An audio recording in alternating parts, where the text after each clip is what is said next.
बिस्मिल्लाहिर्रहमानिर्रहीम अस्सलाम वालेकुम। आवां यहाँ महताब अली नूर हमारी सीरिया आयो टाइम न्यूज़ जो प्रोग्राम व्यूज़ टाइम। नाज़रीन गुज़िरियल ॾींहं खां वठी जेकॾहिं असां जेका करंट अफेयर्स जी सूरत हाल आहे, ख़बरुनि जी ख़ासि तौर ते जेका सूरत हाल आहे उन ते नज़र विझूं त गुज़िरियल ॾींहुं 9 वॻे वारो न्यूज़ बुलेटिन जेको आहे उहो स्किप करे ऐं PTI जे हिन वक़्तु अॻूणो अरकान चवंदासीं मेंबर, छाकाणि त उनखे शोकाज़ नोटिस जारी थी चुको आहे, फैसल वाबडा उन्हनि पारां प्रेस कॉन्फ्रेंस कई वई जेका सरकारी नशियाती जेको इदारो आहे PTV उन ते लाइव ॾेखारी वई ऐं उन प्रेस कॉन्फ्रेंस ॼण मुल्क में हिकिड़ो बड़धक मचाए छॾियो। उन प्रेस कॉन्फ्रेंस खां पोइ PTI जे हल्कनि में काफ़ी कावड़ ऐं गुस्सो ॾिठो वियो, जंहिंखां पोइ PTI पारां फैसल वाबडा खे शोकाज़ नोटिस बि जारी कयो वियो। उनजी बुनियादी जेका मेंबरशिप आहे पार्टी जी उहा मुअतल कई वई, रुकनियत, ऐं उनखे इहो चयो वियो त शोकाज़ नोटिस जेको आहे अवां ॾियो ऐं अवां पार्टी जो जेको बयानियो आहे उनखे ग़लति रंग ॾेई करे पेश कयो आहे। फैसल वाबडा पंहिंजी प्रेस कॉन्फ्रेंस दौरान ज़िक्र कयो त इमरान ख़ान जो जेको लॉन्ग मार्च आहे उन लॉन्ग मार्च दौरान हू रुगो खून ई खून, लाशूं ऐं जनाज़ा ॾिसी रहियो आहे। पंहिंजी जाइ ते इहा इंतिहाई अहम प्रेस कॉन्फ्रेंस हुई। सहाफ़ी अरशद शरीफ़ जे क़त्ल वारे हवाले सां बि फैसल वाबडा काफ़ी दावाऊं कयूं, जंहिंखे अॼु DGIS ऐं DGISPR पारां बि रद्द कयो वियो आहे ऐं वफ़ाक़ी घरू वज़ीर राणा सनाउल्लाह बि हिननि दावाउनि खे कूड़ो साबित कयो। अॼोकी वरी ॻाल्हि कयूं त अॼु DGIS lieutenant general Nadeem Anjum ऐं DGISPR लेफ्टिनेंट जनरल इफ्तिखार पारां गॾियल प्रेस कॉन्फ्रेंस कई वई। इन प्रेस कॉन्फ्रेंस दौरान जनरल नदीम अंजुम जो इहो चवणो त कूड़ सां फितनो फसाद जो ख़तरो हुजे त सच खे ख़ामोश न रहणु घुरिजे ऐं उन्हनि चयो त अॼु मां जेको कुझु ॻाल्हाईंदुसि उहो रुगो सच ॻाल्हाईंदुसि ऐं उनखां पोइ असां ॾिठो त रुगो सच ई सच ॻाल्हायो वियो। ॿई जेके अस्करी क़यादत जा अॻवान आहिनि उन्हनि पारां सिंधीअ में जीअं हिकिड़ो जुमिलो चवंदा आहिनि न, तख़्ता कढणु, इमरान ख़ान जा तख़्ता कढी छॾिया ऐं लेफ्टिनेंट जनरल नदीम अंजुम साहब जो चवणो त बेतमादी रिथ खे नाकाम बणाइण जे लाइ अॻूणी जेका हुकूमत आहे मतिलबु PTI जी ऐं इमरान ख़ान साहब जी, उन हुकूमत पारां आर्मी चीफ खे अणॼातल मुदे ताईं मुलाज़मत में जे मुदे में वाध जी आछ कई वई हुई, जेका आर्मी चीफ पारां रद्द कई वई। इन सां गॾो गॾु ॿिया बि सच जेके आहिनि उहे इन प्रेस कॉन्फ्रेंस दौरान ॻाल्हाया विया। इन प्रेस कॉन्फ्रेंस जो कुझु हिसो जेको आहे उहो अव्हांखे ॾेखारियूं था त नदीम अंजुम साहब पंहिंजे हिननि प्रेस कॉन्फ्रेंस दौरान छा छा चयो आहे। मीर जाफर कहना, मीर सादक कहना, गद्दार कहना, न्यूट्रल कहना, जानवर कहना, ये इसलिए है कि उन्होंने, उनके अदारे ने गैर आईनी गैर कानूनी काम करने से इनकार कर दिया। मार्च के महीने में आर्मी चीफ को उनकी मुद्दत मुलाजमत में गैर मुहिना मुद्दत की तोसी की पेशकश भी की गई, मेरे सामने की गई। ये बहुत पुरकशिश पेशकश थी, लेकिन उन्होंने इसको भी ठुकरा दिया। आपका सुपा सलार गद्दार है, मीर जाफर है,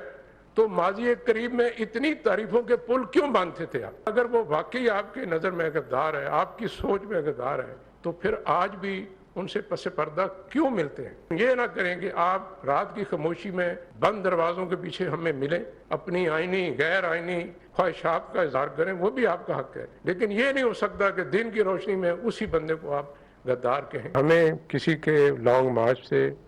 धरने से, एहतजाज से कोई इख्तलाफ नहीं करना चाहिए। खुदा खास्ता अगर ज़रूरत पड़ी कि पाकिस्तान आर्मी को आर्टिकल 245 के तहत हुकूमत बुलाती है, हुकूमत का हक है, तो फ़ौज को अगर ज़रूरत पड़ी हालात को काबू करने में तो वो ज़रूर हुकूमत की मदद करेगी। जी नाज़रीन, कुझु हिसो अव्हांखे ॾेखारियो आहे इन प्रेस कॉन्फ्रेंस जो। लेफ्टिनेंट जनरल नदीम अंजुम साहब जो चवणो त गैर कानूनी ऐं गैर आईनी कम करण खां इनकार करण ते इदारनि खे तनक़ीद जो निशानो बणायो वियो। असांखे मीर जाफ़र, मीर सादिक जे लक़ब सां नवाज़ियो वियो ऐं न्यूट्रल लफ़्ज़ खे गार बणायो वियो। इन प्रेस कॉन्फ्रेंस दौरान DGISPR लेफ्टिनेंट जनरल बाबर इफ्तिखार साहब बि अहम ॻाल्हि ॿोल कई। उन्हनि चवणो त साइफ़र मामले ते आर्मी चीफ 11 मार्च ते कामरा में वज़ीर आज़म सां ज़िक्र कयो हो, जंहिं ते उन वक़्त जे वज़ीर आज़म मतिलबु इमरान ख़ान इहो चयो त इहा का वॾी ॻाल्हि न आहे, पर इन मामूली ॻाल्हि खे इमरान ख़ान वरी इस्लामाबाद जे जलसे में एतिरो त वधाए चढ़ाए पेश कयो जो असां सभु हैरान रहिजी वियासीं। DGISPR जी प्रेस कॉन्फ्रेंस जो मुख़्तसर हिसो बि अव्हांखे ॾेखारियूं था। आर्मी चीफ ने 11 मार्च को कामरा में साबिक वज़ीर आज़म से खुद इसका तज़किरा किया था, जिस पर उन्होंने फरमाया कि ये कोई बड़ी बात नहीं। हमारे लिए ये हैरान कुन था जब 27 मार्च इस्लामाबाद के जलसे में कागज़ का एक टुकड़ा लहराया गया और ड्रामाई अंदाज में एक ऐसा बयानिया देने की कोशिश की गई जिसका हकीकत से दूर दूर तक कोई वास्ता नहीं था। लफ्ज़ एपॉलिटिकल, न्यूट्रल को एक गाली बना दिया गया। 5 अगस्त 2022 को खैबर पख्तूनख्वा गवर्नमेंट की जानिब से ARY एंकर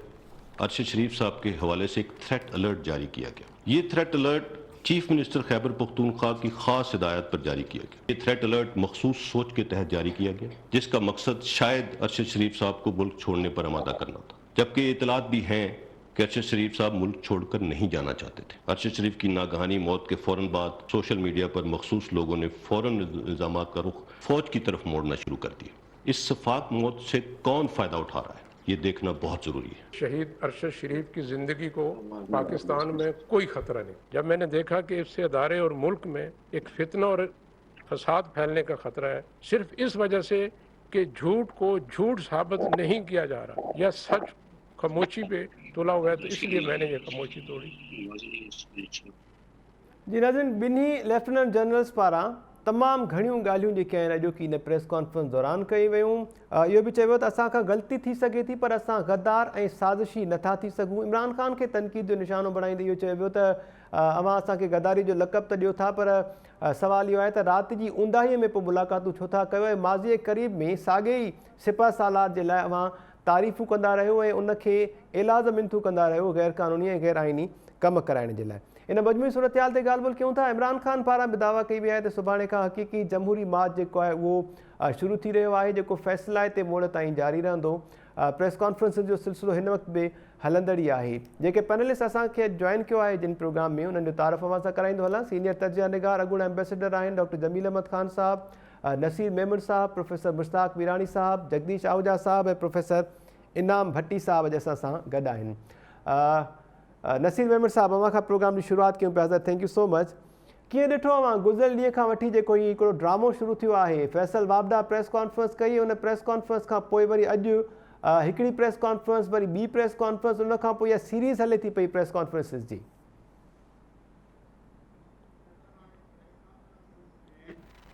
एलिगेशन ऐं काउंटर एलिगेशन ऐं उन जो कंटेंट छा आहे इहो त ॻाल्हाईंदा बि रहिया आहियूं, हिन ते वधीक बि ॻाल्हाईंदासीं। काफ़ी शयूं उन में नयूं न बि हुयूं, पर मां उन जे थोरो बेसिक्स में वञणु थो चाहियां। अहम ॻाल्हि जेका सभ खां अहम मुंहिंजे नज़र में आहे, ऐं आई एम श्योर ॿियनि दोस्तनि बि उनखे नोट कयो हूंदो,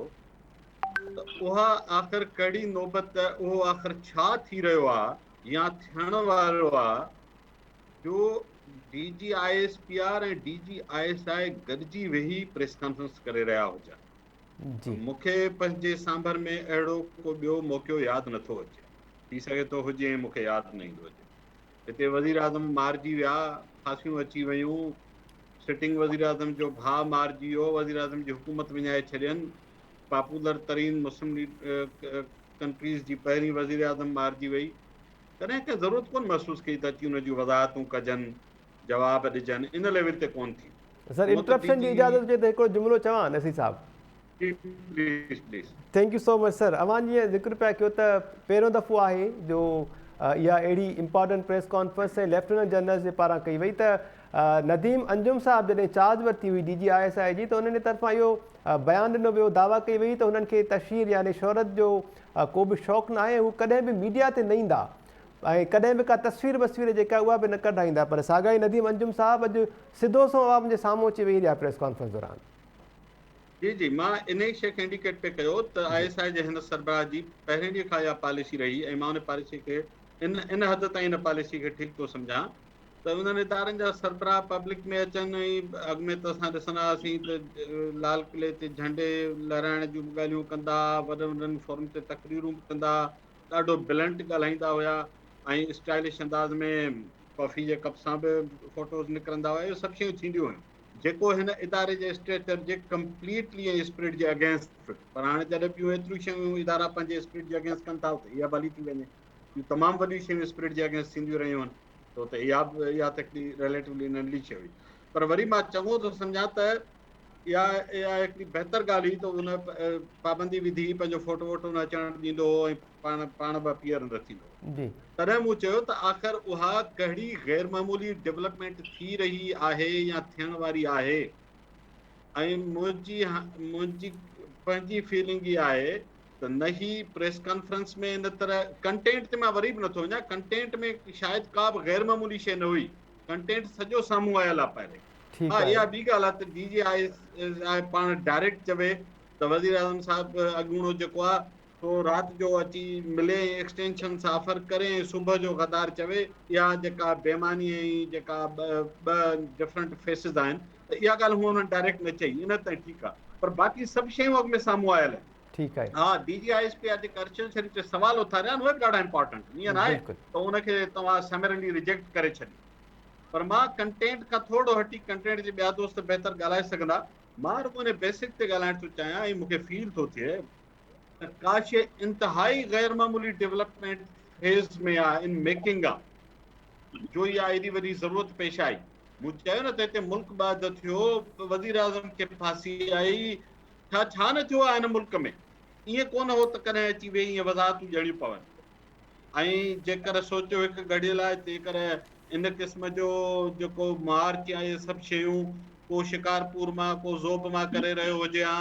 त छा उन ते ईअं रिएक्शन हुजे हा उहो अञा को ॿियो रिएक्शन हुजे हा त हीअ हाईली अनयूअल सिचुएशन आहे मां त उन तरफ़ वधीक थोरो ध्यानु छिकाइण थो घुरां ॿिनि टिनि शयुनि खे तव्हां कनेक्ट कयो जी अरशद शरीफ़ जो मर्डर जेको ज़ाहिर मर्डर ई आहे पोइ हाणे इतफ़ाक़ी हादसो चवनि सां जेको पर आहे त मर्डर ठीकु आहे मुंहिंजी पंहिंजी इहा फीलिंग आहे मे बी रॉन्ग मां ईअं थो महसूसु कयां त अरशद शरीफ़ खे जंहिं बि मारियो उन करे न मारियो त हुन जो मौक़िफ़ टीवीअ ते कहिड़ो हूंदो मूंखे इहो नथो लॻे मौक़िफ़ टीवियुनि ते माण्हू अलाए छा छा चवंदा रहिया आहिनि बिल्कुलु अरशद शरीफ़ खां वधीक सख़्तु एंकर ॻाल्हायो इमरान ख़ान जे दौर में 5-7 वॾा एंकर उनखे घर मोकिले छॾियो कढी छॾियो हुनजा प्रोग्राम बैन थी विया उहे बि सभु कुझु ॻाल्हाईंदा हुया पर हिकिड़े सहाफ़ीअ वटि केतिरो मैदान आहे जो टकर खाईंदो प्रोग्राम फुरियोसि अधु मफ़लूज थी वेंदो ॿाहिरि कढी छॾियोसि अञा 3 सां ॿियो मफ़लूज थी वियो का वेबसाइट वग़ैरह हुजेसि उहा टेक्निकली बंदि करे छॾियो किसो ख़तमु सहाफ़ीअ खे कहिड़ो जेको सो तोपूं खणी विढ़णो हुजे हुनखे मारण जी नौबत सहाफ़ीअ जी मुंडी मरण जा ॿिया 100 तरीक़ा आहिनि सो मूंखे नथो लॻे त हुन जेके ॻाल्हियूं पिया कयूं न हू कंहिं अहिड़ी मिलिटेंट ऑर्गेनाइज़ेशन जो पार्ट हुजे चइजे त हाणे ही सुभाणे वॾा बम हमला करण वारो तव्हांजे करे मारे त हुन जो जेको मर्डर आहे उहो इन जे करे मूंखे नथो लॻे त हू छा ॻाल्हाईंदो इन जे करे मारियो I am not convince national so called media ते माण्हू अलाए छा छा चवंदा रहिया वधि में नजम सेठी ही पंहिंजा तल मीरनि जा छा प्रोग्राम बंदि थिया वरी मेरी सहाफ़ीअ लाइ खोड़ तव्हां स्क्रीन फुरे छॾियो बचेसि छा थो हुन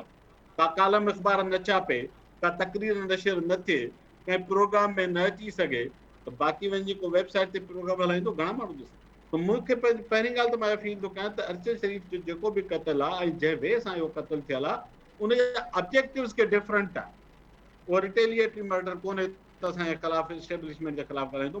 मूंखे नथो त उनजो मरण वाडा जो ओचितो स्क्रीन ते अचणु ऐं इहे वाडा जहिड़ा माण्हू हर पार्टी में वेठा हूंदा आहिनि वक़्तु सां अची वेंदा आहिनि हिन महल ते छो आयो आहे इहा टाइमिंग बिल्कुलु इमरान ख़ान पंहिंजो मार्च ओचितो पहिरें करण जो ऐलान छो कयो छा अहिड़ी कड़ी डेवलपमेंट थी वई 2 ॾींहंनि में जॾहिं करिणो बि पीसफुल आहे माण्हू चए थो त कंहिंखे रहंड बि न ईंदी अची मां वेहंदुसि आचार बाज़ार जे ॿाहिरां दरख़्वास्त बि DCA खे लिखंदुसि जेकर सभु कुझु एॾो ई नॉर्मल आहे त पोइ ओचितो 3 ॾींहं पहिरें करण जी 4 ॾींहं पहिरें काल छो अची वियो नॉर्मल मार्च हो 7 ॾींहं पोइ बि थी विया ख़ैर कहिड़ी ॻाल्हि त उहो छा आहे ऐं अॼु जेको जनाज़ो थियो आहे अरशद शरीफ़ जो त जेके नारेबाज़ी थी आहे जंहिं क़िस्म जी पार्टिसिपेशन थी आहे हिननि सभिनी शयुनि खे जेकर तव्हां कनेक्ट करे ॾिसंदो या मां जीअं फील थो कयां त का शइ वेरी सीरियस इन मेकिंग आहे this is not normal what's happening around उहो छा आहे मां स्पेक्यूलेट तव्हां 1000 शयूं स्पेक्यूलेट करे ठीकु आहे सर जी अॼु जेका ही प्रेस कॉन्फ्रेंस थी आहे उनजे कंटेंट खे हटी करे उनजे इन पासे ते थोरो सोचण ऐं ॻाल्हाइण जी ज़रूरत आहे थैंक यू बिल्कुलु सर कंडक्ट ते बि ॻाल्हि ॿोल कंदासीं डॉक्टर ज़मीर अहमद ख़ान साहब अॻूणा सफ़ारतकार आहिनि थोरो डिप्लोमेटिकली बि असांखे इहा ॻाल्हि सम्झाए सघनि था डॉक्टर ज़मीर अहमद ख़ान साहब जी ठीकु आहे डॉक्टर साहब अवां वापसि अचूं पिया ज़मीर अहमद ख़ान साहब जी आवाज़ अचे थो बिल्कुलु आवाज़ अचे पियो सर अवां वापसि अचूं था पर ही कमर्शियल ब्रेक जी कॉल अची वई आहे कमर्शियल ब्रेक खां पोइ हाज़िर अचूं था सर वेलकम बैक नाज़रीन ब्रेक ते वञण खां पहिरियां नसीर बेमर साहब इन तां इम्पॉर्टेंट ॻाल्हि ॿोल कई आहे उन्हनि जेके पॉइंट्स रेज़ कया त फ़िलहालु कंटेंट ते नथा ॻाल्हायूं पर उन्हनि ख़दशनि जो इज़हार कयो आहे त समथिंग वेरी इम्पॉर्टेंट इज़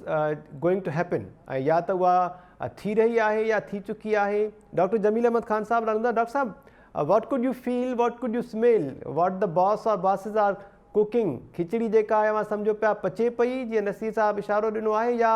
सम्झो था खिचड़ी पची चुकी आहे, दम ते आहे, उन दम खां पहिरियां हीउ जेको प्रेस कॉन्फ्रेंसिस आहिनि उहे कयूं वियूं आहिनि?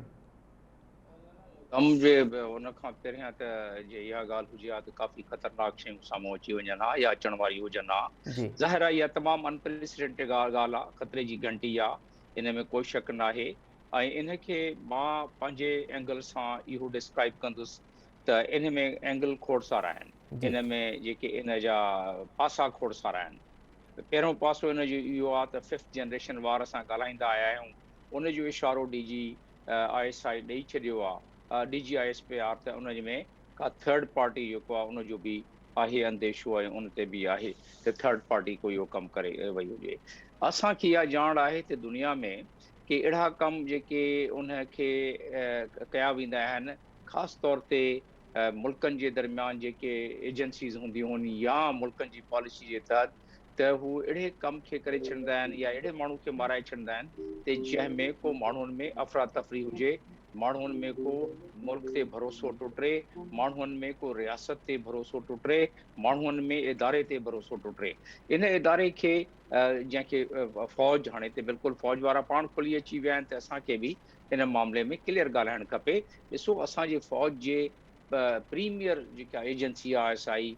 हू पाण थो चवे त असां जेको आहे इन कम खे छॾे ॾिनो आहे, मार्च खां पोइ असांखे हिकिड़ी शहादत ॾेई छॾियो कि असां कंहिं मामले में इंटरफेयर कई आहे। हू पाण थो चवे कि असां वटि माण्हू लुकी छुपी था अचनि, चीफ खे लुकी छुपी मिलनि था, नेक्स्ट डे ते गारियूं था ॾियनि। हू पाण थो चवे त असुल ॻाल्हि जेका आहे हू हीअ आहे त फ़ौज जेॾी महिल वीक थींदी त ऑटोमेटिकली पाकिस्तान खे आसानी थींदो पाकिस्तान जो सत्यानाश करण जो में इन्हनि खे। त इन लाइ ही सभु इन्हनि खे पाण ऐं पोइ DG ISI असां इहो ॻाल्हाए चुकिया आहियूं त ज़ाहिर आहे उहो मीडिया खे अवॉइड कंदो ऐं करणु खपे। दुनिया जा ॿिया बि जेके इंटेलिजेंस इदारे जा आहिनि मोस्टली उहो अवॉइड कंदा आहिनि मीडिया कवरेज ऐं कैमरे जे साम्हूं अचण में, उहो ठीकु हो, पर एतिरी त कंपल्शन थी वई। फ़ौज जा ॿ प्रॉब्लम आहिनि। पहिरीं ॻाल्हि त इनखे चवंदा आहिनि ट्रांसफ्रंटियर। ट्रांसफ्रंटियर मीन्स जेके असांजी सरहदनि खां ॿाहिरि जेके डेवलप थियनि थियूं पियूं, असांजे ख़िलाफ़ डेवलपमेंट थियनि थियूं पियूं, त उन्हनि जा असरात असांखे ख़बर आहे त दुनिया जा के एजेंसीज़ उहे उन्हनि जे नज़र में हिकिड़ी शइ सभिनीनि खां मज़बूत जेका पाकिस्तान में आहे उहो पाकिस्तानी फ़ौज आहे। फ़ौज सभिनीनि खां मज़बूत आहे ऐं फ़ौज जे हूंदे उहे जे चाहींदा पाकिस्तान खे खणी उनखे तव्हां ग्रेटर इज़राइल सां ॻंढायो, खणी उनखे न्यूक्लियर एसेट्स जेके असांजा आहिनि उन्हनि ते अखियूं जिन्हनि मुल्कनि जूं उन्हनि ते तव्हां लिंक कयो, त इन में को हिकिड़ो एंगल न आहे। इहे सभु एंगल जे असां भेटायूं त पोइ अची थी वञे वाडा जी प्रेस कॉन्फ्रेंस ते, जंहिंमें उहो चवे थो पियो त लॉन्ग मार्च दौरान बिल्कुलु इहे मूंखे नज़र थो अचे, वाडा थो चवे ई, मूंखे नज़र थो अचे त लाशूं किरंदूं जनाज़ा जेके न खयां वेंदा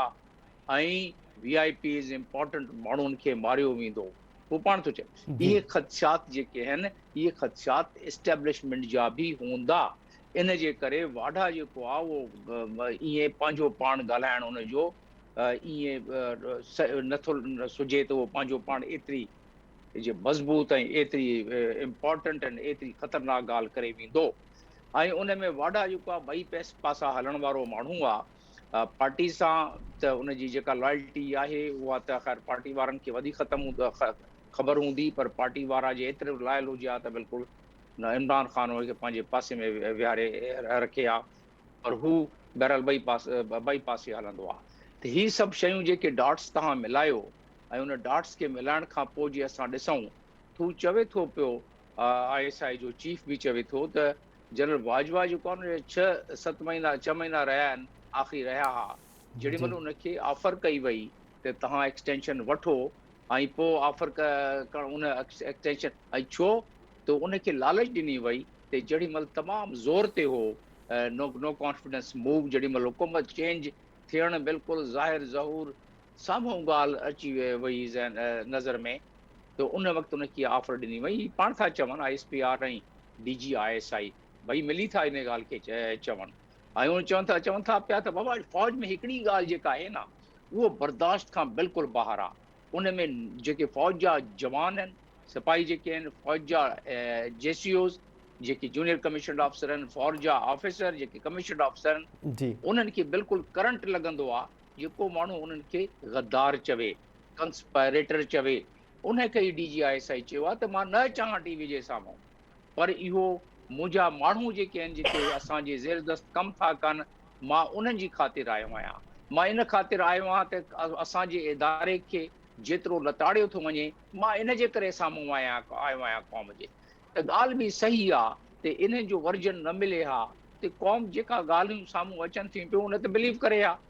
हाणे बि घटि में घटि उन्हनि खे हिकिड़ो ॿियो बि मंज़रनामो साम्हूं अची वियो आहे। हाणे क़ौम माण्हू असांजा उहे इन सोचण ते मजबूर हूंदा त आफ्टर ऑल इहो थिए छा थो पियो उन मुल्क में। तव्हां ॾिसंदव ईंदड़ ॾींहंनि में डॉलर जो छा थो असरु थिए। तव्हां ईअं ॾिसंदव त ईंदड़ ॾींहंनि में जेके कॉन्फिडेंस आहे माण्हुनि जो, जेके ॿाहिरि जी बैरूनी दुनिया आहे, जेके अॼु सफ़ीर जेके उन्हनि पंहिंजी टेलीग्राम ऐं केबल जंहिंखे तव्हां साइफर बि असां चवंदा आहियूं, जी त साइफर जेके मोकिलियो हूंदो अॼु, उहे उन्हनि जे क़ाबिल दीद साइफर हूंदा। ज़ाहिर आहे उन्हनि जे मुल्कनि में उहो साइफर जेके आहे जलसे में त न लहराईंदा उन्हनि जा सरबराह, पर उहे साइफर तमामु अहमियत जा हूंदा आहिनि। ऐं उनखे ॾिसी सॼो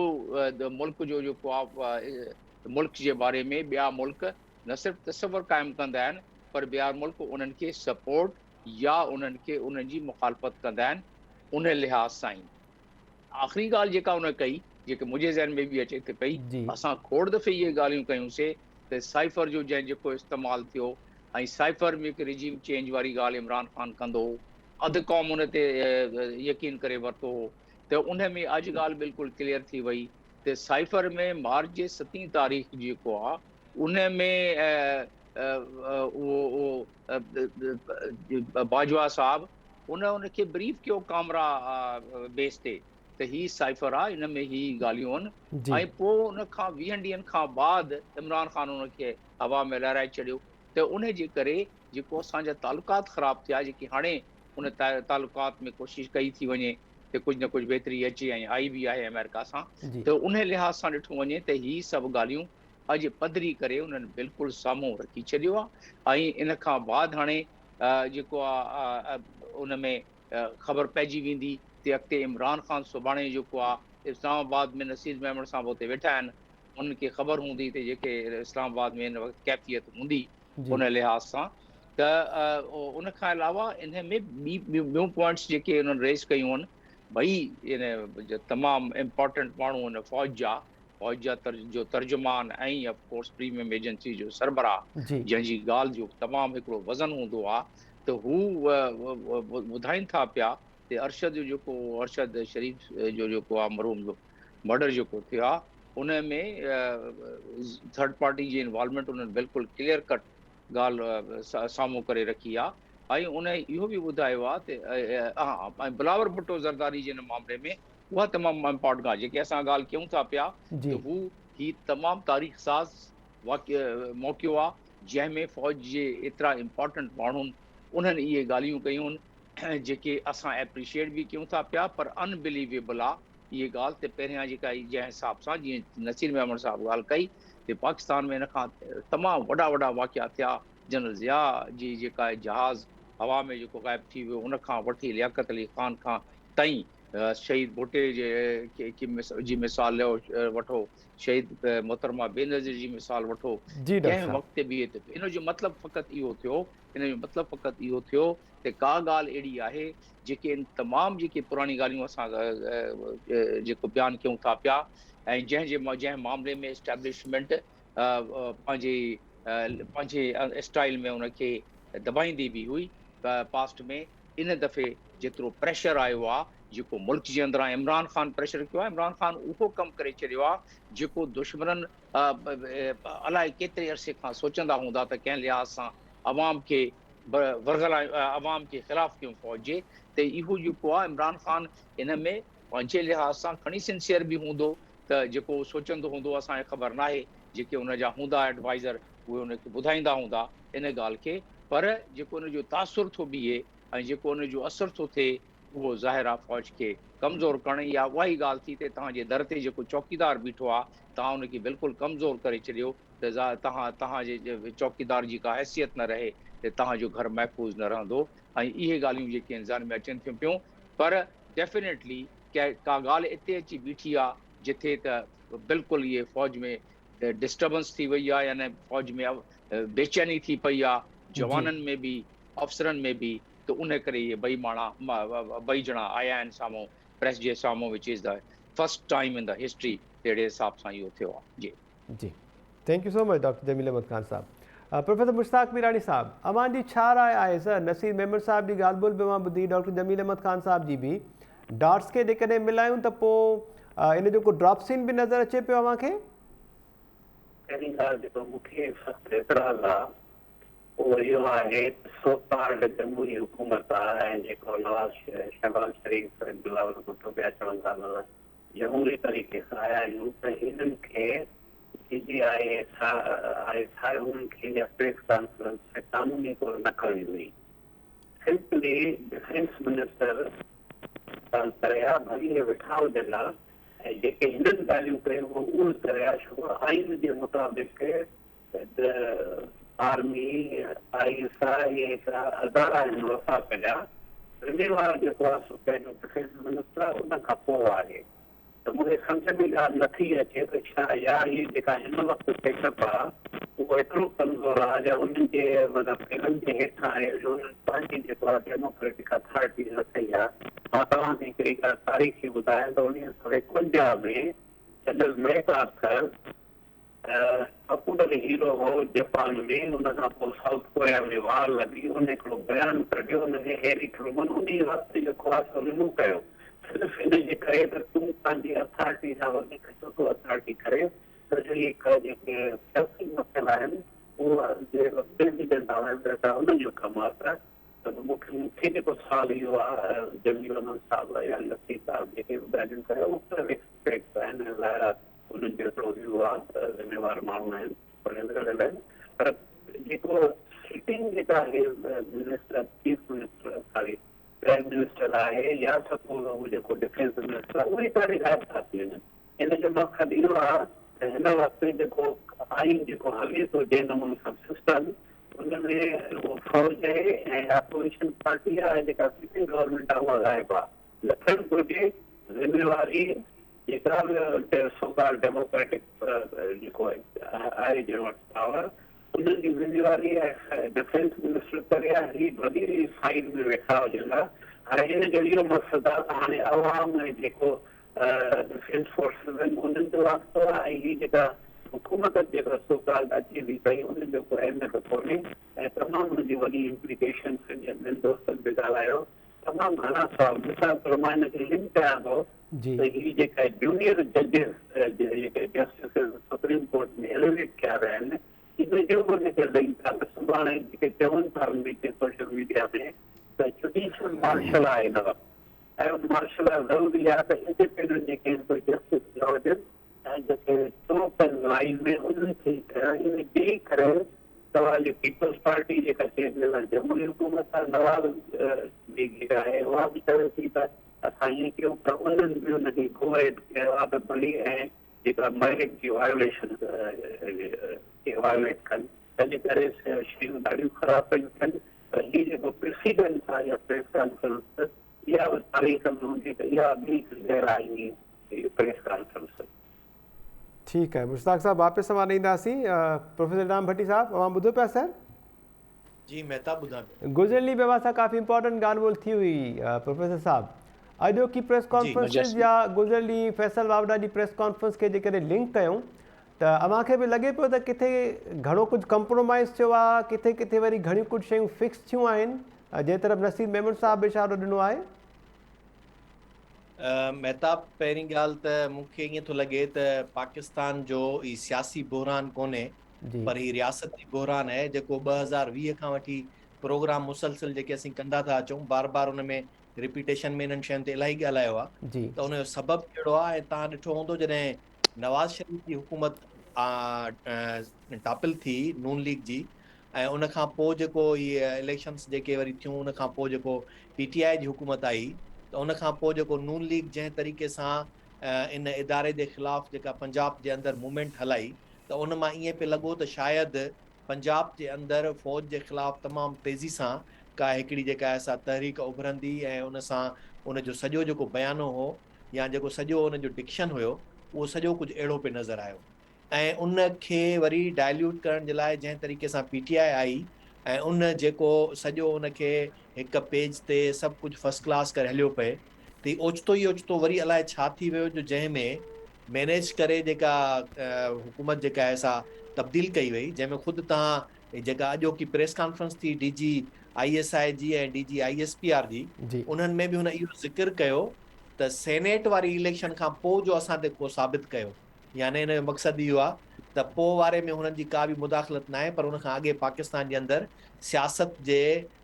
मैदान में या सियासत जे ऐवान में जेके बि तब्दीलियूं अचनि थियूं उन में कंहिं न कंहिं तरह सां उन्हनि जो तालुक़ु रहे थो ऐं इहो वरी हाणे कीअं हूंदो त छा थियो आहे त इन बहरान जो असुल सबबु कहिड़ो आहे। मूंखे त इहा ॻाल्हि सम्झ में नथी अचे त आख़िर उहो कहिड़ो लम्हो हो, उहा कहिड़ी घड़ी हुई जंहिंमें इमरान ख़ान लाडले मां फिरी ऐं नाक़ाबिले बर्दाश्त फ़र्क़ थी वियो जो उन खां पोइ उनजो टकराव थी वियो ऐं उहा कहिड़ी घड़ी आहे जंहिंजे करे हींअर जेका सूरताल पैदा थी आहे उहा एॾी सख़्तु सतह ते वञी पहुती आहे जो जंहिं शख़्स पंहिंजे उहिदे संभालण खां अॻु में ऐलान कयो त मूंखे कंहिं बि तशहीर जी ज़रूरत कोन्हे ऐं कॾहिं बि मीडिया ते या इन ते अचणु पसंदि न कंदुसि, उनखे सिधो अची करे उन्हनि सभिनी शयुनि खे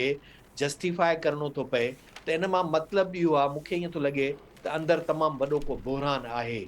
ऐं उहो बहरान जेको आहे उन बहरान जो सबबु पंजाब ऐं KPK आहे। पंजाब ऐं KPK जे अंदरि जंहिं तरह सां उन इदारे जे ख़िलाफ़ु जेका सोच पैदा थी आहे उनखे उहे फेस करे हाणे नथा सघनि। तसवर कयो त जेकॾहिं इन क़िस्म जी का बि थोरी बि रविश सिंध मां को सियासतदान करे आहे त उन सां हिन वक़्त ताईं छा थी चुको हुजे हा। जेकॾहिं हींअर आउं सम्झां थो त बिलावल भुट्टो हुननि जो चहीतो आहे जंहिंखे हू लॉन्च बि कनि पिया ऐं उनखे हींअर मथे प्रोजेक्ट बि कंदा, पर तसवर कयो जेकॾहिं बिलावल भुट्टो इमरान ख़ान वांगुरु अहिड़ी ॿोली ॻाल्हाइणु शुरू करे हा त पहिरें ई ॾींहं ते उन सां कहिड़ो असरु थिए हा। त इहा जेका पंजाब जे अंदरि ऐं KPK जे अंदरि जेको हिकिड़ो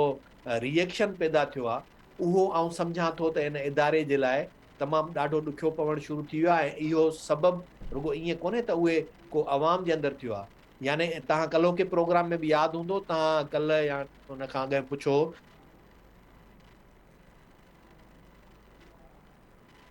जी इनाम साहब, कुवत आहे जेका हुनजी पुठी ते अञा हथु रखियो वेठी आहे जंहिंजे करे हू इहो कुझु करे थो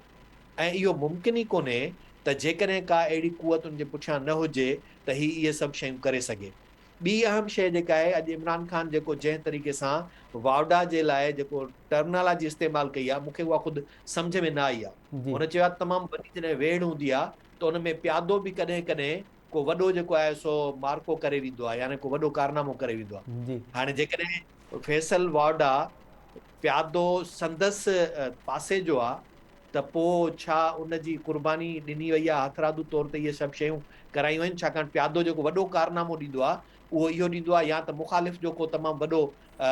जेको आहे सो हथियार जेको आहे उनखे किराए विझंदो आहे या ख़ुदि पंहिंजी पोज़ीशन जेका आहे तब्दील करे कंहिं वॾे हथियार में करे वेंदो आहे। शतरंज में त ईअं थींदो आहे, पर कॾहिं बि शतरंज में ईअं कोन्ह थियो आहे त पंहिंजो प्यादो पंहिंजे ई कंहिं वॾे हथियार खे जेको आहे शिकस्त ॾींदो हुजे। त मूंखे ईअं थो लॻे जेकॾहिं इहा टर्मिनोलॉजी इमरान ख़ान जी आहे त छा इहे सभु शयूं को प्लांटेड आहिनि, प्री प्लेन्ड आहिनि ऐं ईअं ई जेकॾहिं वरी उनखे वठिजे अरशद शरीफ़ जे मामले खे त अरशद शरीफ़ जॾहिं अॼु जॾहिं प्रेस कॉन्फ्रेंस में DG ISPR बि ऐं DG ISI बि इहो क़बूल पे कयो त हू त असांजो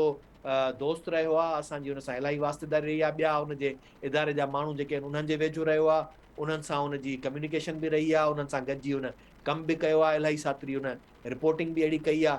त छा आया कहिड़ो मामिलो थिए थो जो उन खां पोइ अरशद शरीफ़ जो ईअं मुल्क खां ॿाहिरि वञणु ऐं उन जे लाइ जेके वरी शाहिदियूं ॾियणु ऐं उन में ख़ासि हिकिड़े वरी मीडिया जे इदारे जे मालिक खे कंहिं न कंहिं तरीक़े सां उन में अची करे कनेक्ट करणु, प्लस में KPK जी गवर्नमेंट जी सरकारी मशीनरी खे उन में कनेक्ट करणु, इमरान ख़ान खे उन सां कनेक्ट करणु, किथे ईअं सभु इहे प्यादा त कोन्हनि, माना जेकॾहिं फैसल वाडा हेॾों जो प्यादो आहे ख़बर न आहे होॾों जो प्यादो आहे, ईअं ई अरशद शरीफ़ हिननि जो प्यादो आहे या हुननि जो प्यादो आहे, त इहे प्यादा जेके शिकार थिया आहिनि त इन्हनि प्यादनि जे शिकार करण ऐं कराइण जे पुठियां सॼो को उहो बहरान त कोन्हे जंहिंखे कंहिं शिकिल में वॾे हिकिड़े पोजीशन ते पहुचाए करे को क़दम खणणो आहे। त मूंखे त ईअं थो लॻे ऐं प्लस में आऊं वरी हिनखे इन सां बि कनेक्ट थो करियां त जुडिशरी में आख़िर छो कंहिं हिकिड़े सिंधी जज खे क़बूल करण जी गुंजाइश नाहे। किथे ईअं त कोन्हे त ईंदड़ वक़्तु हाणे जेको हूंदो उन में उहे इदारा सिधी तरह ते हुकुमरानी करण जे बजाए हाणे थ्रू जुडिशरी सॼो कमु वेही कंदा ऐं उन्हनि खे ख़बर आहे त मौजूदा जुडिशरी में जेकॾहिं सिंधी या बलोच कोई जज अची वियो त थी सघे थो उहो उन जे लाइ ॾुखियाइयूं पैदा करे। ऐं जॾहिं हाणे जेका जुडिशरी आहे उहा जेके बि अहिड़ा आर्डर्स जेके हुनखे चयो वेंदो उहा कंदी रहंदी। हाणे याने हू जेको जस्टिस मुनीर अहमद वारो हिकिड़ो ई रुॻो वाक़ियो थियो हिस्ट्री में त उनखे असीं कॾहिं बि विसारियूं कोन था। पर छा हाणे पाकिस्तान जी जुडिशरी अहिड़ा फ़ैसिला रोज़ रोज़ कंदी रहंदी जंहिंजे बुनियाद ते उन इदारे खे हाणे सिधी तरह अॻियां अचण जे बजाए उन जे पुठियां ढाल बणाए करे हलणो पवंदो। त मूंखे इहो थो लॻे त इहो रियासती बहरान जेको आहे उन में हिकिड़ी कुवत जेका मुस्तक़िल तौर ते इक़्तिदार ते क़ाबिज़ रहणु चाहे थी उन जी इक़्तिदार तां गिरफ़्त लूज़ थियणु शुरू थी आहे। उहा कमज़ोर थियण जो सबबु सिंधी या बलोच कोन्हनि पर हींअर वक़्त में पंजाब ऐं KPK आहे जेका उन जी गिरफ़्त खे हाणे लूज़ कंदी थी वञे। ऐं उहा गिरफ़्त जेका लूज़ थिए पई उन गिरफ़्त खे कंहिं ॿिए तरीक़े सां नए सिस्टम में कंट्रोल करण जो को रिथाबंदी का तरीक़ेकार जेको आहे उहो ॻोल्हियो वियो आहे। ऐं उन जे लाइ मुंहिंजे ख़्याल में जेको इमरान ख़ान जो हिननि तजुर्बो कयो उहो वरी ख़ुदि हिननि खे अञा वधीक ॾुखियो पियो आहे। हाणे जेका शइ सुभाणे थिए थी उन सुभाणे जी सूरत हाल ते मुनहसिर आहे त उन खां अॻियां जा फ़ैसिला कहिड़ा थियनि था। त आऊं ईअं चवंदुसि त आऊं त मुसलसिल काफ़ी हुन PDM जे उन वक़्त में जेॾी महिल उन लॉन्ग मार्च जो हिननि जो ऐलान कयो त तॾहिं खां वठी करे चयो पए त हिते कंहिं न कंहिं रियासती बहरान खे कंहिं अहिड़ी शिकिल में वठी वञिणो आहे जो हिते को नओं अनहोनी थिए। ऐं जंहिं ते डॉक्टर अयूब ऐं सभु जेके दोस्त आहिनि उहे चवंदा आहिनि त मार्शल आर्ट लॻी कोन थी सघे। बिल्कुलु आइनी तौर ते हींअर इहा गुंजाइश भले न बि हुजे पर परवेज़ मुशर्रफ खे कीअं मौक़ो मिलियो ऐं कीअं इहो कुझु थियो जो शिकिल शबीह का ॿी थी सघे थी। ठीकु इनाम साहब जी त हाणे बि मूंखे ईअं थो लॻे त ही सभु शयूं जेके साम्हूं माफ़ी तलाफ़ी वारियूं ऐं सॼियूं क़बूलदारी करण खां पोइ बि कुझु न कुझु अहिड़ो थींदो जेको फैसल वाडा चए थो या जेको का शइ ॿी साम्हूं नज़र अचे थी पई। जी ठीकु आहे जगदीश आहूजा साहब अव्हांखे छा पियो लॻे सर फैसल वावडा खे हिन प्रेस कॉन्फ्रेंस दौरान अहिड़ी रीति लॉन्च करण खां पोइ वरी DG ISI ऐं DG ISPR जी प्रेस कॉन्फ्रेंस अव्हां बि ईअं ई फील कयो पिया जीअं इनाम साहब इशारो ॾियनि पिया त ताक़तवर धुरियुनि जी गिरफ़्त जेका आहे उहा का कमज़ोर थी आहे या अञा मज़बूत थींदी अव्हां ॾिसो पिया? ॾिसो अॼु सॼे मुल्क में इहो ई सुवाल उथी रहियो आहे त पहिरियों भेरो DG ISI पाण छो सिधीअ रीति आयो आहे।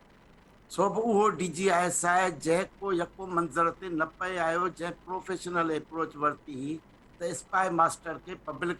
जेको आहे फिगर न बणिजणु घुरिजे। इहो सुवाल अॼु सॼे मुल्क में आहे। असल में असांखे जवाबु तलाश करणो आहे इन शइ जो। उनजो हिकिड़ो इशारो DG ISI पाण पंहिंजी प्रेस कॉन्फ्रेंस में ॾिनो त फ़ौज अवाम खां सवाइ कुझु कोन्हे। हाणे साईं नसीर मेमन साहब जेको चवे थो त मुल्क में हेॾा वॾा वाक़िया थिया आहिनि मुल्क ॿ थी वियो त इन शइ ते गौर कयो त भले बेंगाली अक्सरियत में हुया पर उहे बेंगाली पंजाब जे अवाम सां उनजी हमदर्दी कोन हुई। हिते छा थियो आहे पंजाब फ़ौज पाकिस्तान जी पंजाब सेंटर्ड आहे ऐं हिन भेरे पंजाब जो अवाम नेरेटिव मीर जाफ़र मीर वारो सही हुजे ग़लति हुजे पर इहो नेरेटिव मुसलसिल बाइज कयो आहे ऐं पंजाब जे अवाम बाइज कयो आहे जंहिंजी रिज़ल्ट चूंडनि में अची वई। त बाबा इहो नेरेटिव माना पंजाब जी फ़ौज वर्सिस पंजाब जो अवाम इहा उहा सूरत हाल आहे जेका पाकिस्तान जे अंदरि अॻु कॾहिं बि पैदा न थी आहे जंहिंजे करे अॼु DG ISI खे आॾो अचिणो पियो आहे पंहिंजी बेवसीअ जो इज़हार करिणो पियो आहे। हिन जो मंज़र ते अचणु मुंहिंजे नज़र में हिकिड़ी तमामु वॾी बेवसीअ जो इज़हार बि आहे त तव्हां जेको आहे आउट ऑफ वे वञी करे अवाम जे आॾो अची वज़ाहतूं पेश था कयो पंहिंजी बेवसी था कयो पंहिंजी सफ़ाई था पेश कयो। जिन मुल्क खे टोड़ण ते सफ़ाइयूं पेश न कयूं जिन भुटे जे फांसीअ ते सफ़ाइयूं पेश न कयूं जिन बेनज़ीर जे मर्डर ते सफ़ाइयूं पेश न कयूं उहे अॼु छो मजबूर थिया आहिनि छो त फ़ौज बि पंजाब जी आहे उनजे आॾो मथे मुक़ाबिल बि थी पंजाब जो अवाम अची रहियो आहे। हाणे उन सां तव्हां ॻंढियो अरशद शरीफ़ जे मर्डर खे उन ऐं उन सां गॾु जेका फैसल वाडा जी आहे, इन हिकिड़ी ॻाल्हि ज़ाहिर करे छॾी, असां हिन वक़्त ताईं रुॻो नालो खणंदा हुआसीं त भई इमरान खे जनरल फैज़ जी सपोर्ट। जी जगदीश साहब।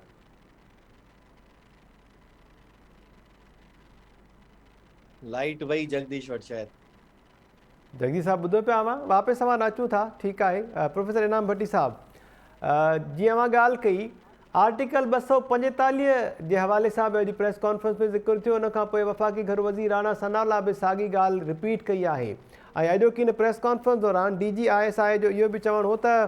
इदारनि ख़िलाफ़ जॾहिं ॻाल्हियूं हलियूं त वज़ीर आज़म ऐं ॿियनि वज़ीरनि पारां इन जी मज़म्मत बि कई वई, तरदीद बि कई वई, ईअं न आहे त हुकूमत ख़ामोश वेठी रही। इन मां ईअं सम्झिजे त हुकूमत ऐं अस्करी क़यादत जेका आहे उहा हिक ई पेज ते आहिनि, ऐं जेकॾहिं कुझु थींदो बि ईंदड़ कुझु ॾींहंनि में त उन में मौजूदा हुकूमत जी मर्ज़ी बि शामिल हूंदी ऐं आर्टिकल 245 जो बि को इम्पोर्टेंट रोल ॾिसो पिया। यकीनी तौर ते ॾिसो, अॼु बि महताब बार बार जेके सुवाल पुछा विया आहिनि उन्हनि में उन्हनि जॾहिं इहो चयो त का अहिड़ी सूरत थी सघे थी त उन्हनि चयो त मुल्क जी सलामती, सालमियत ऐं इस्तेहकाम फ़ौज जी ज़िम्मेवारी आहे। त यकीनी तौर ते जेकॾहिं सुभाणे कंहिं बि इन अमल खे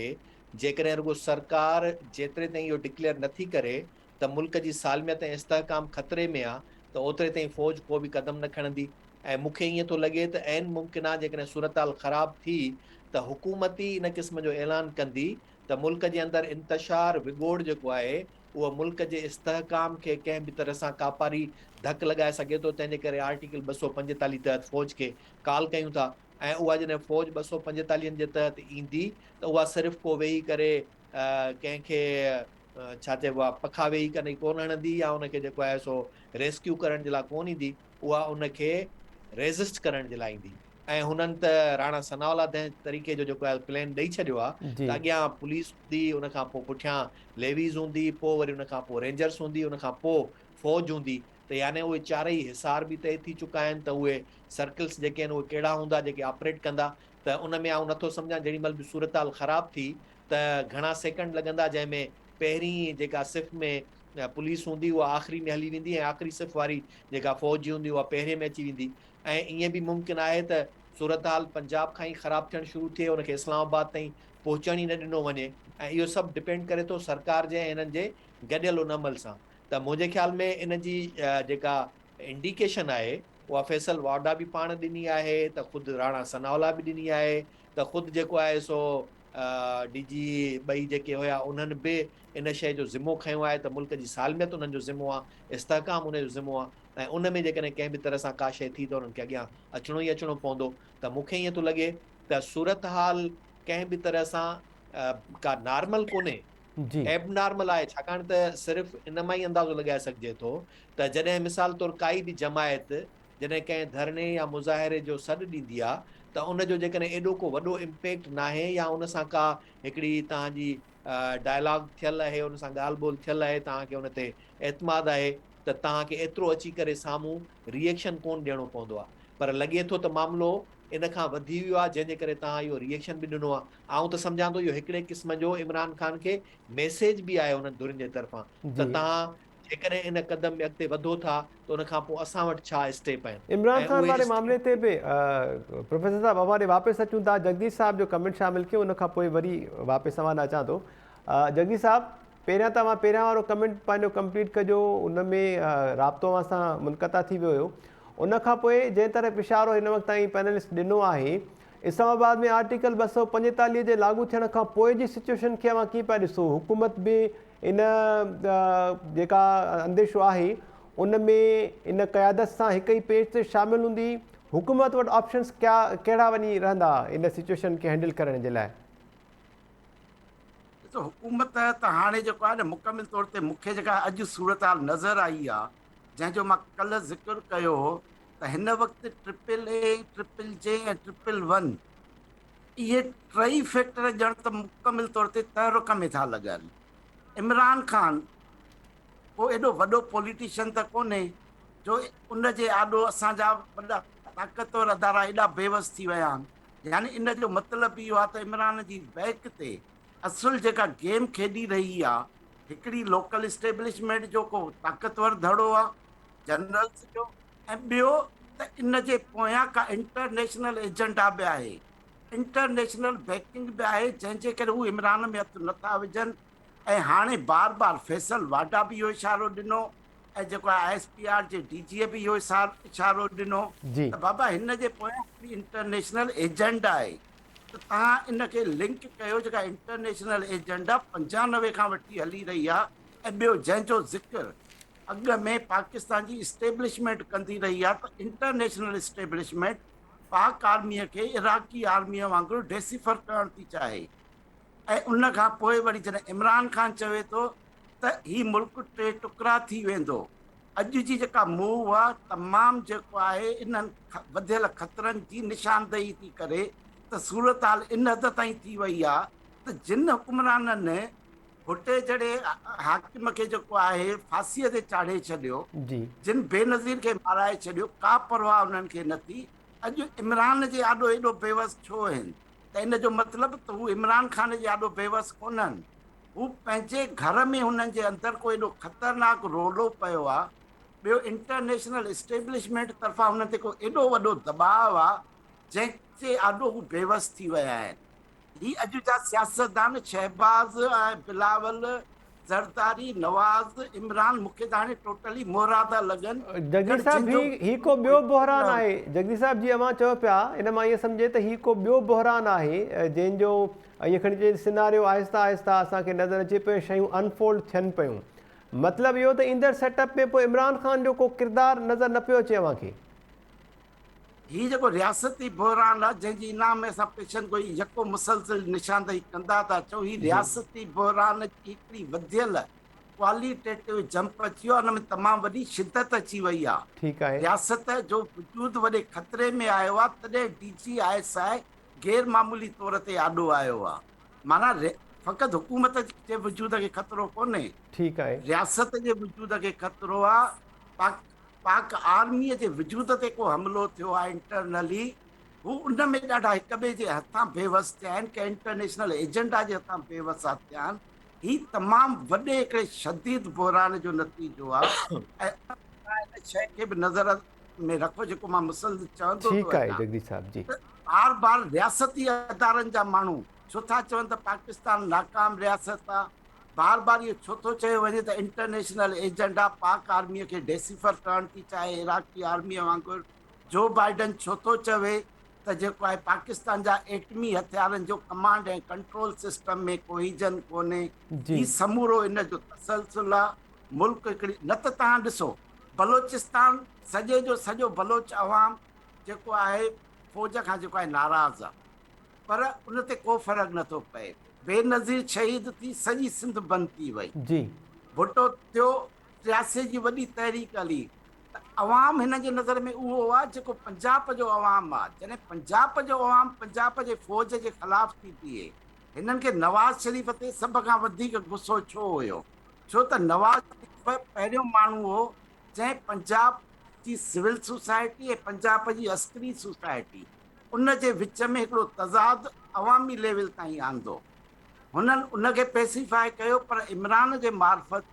उहो तज़ाद शदीद थी वियो। ठीकु आहे, इमरान जे आॾो DGISI जो अची वज़ाहतूं ॾियणु,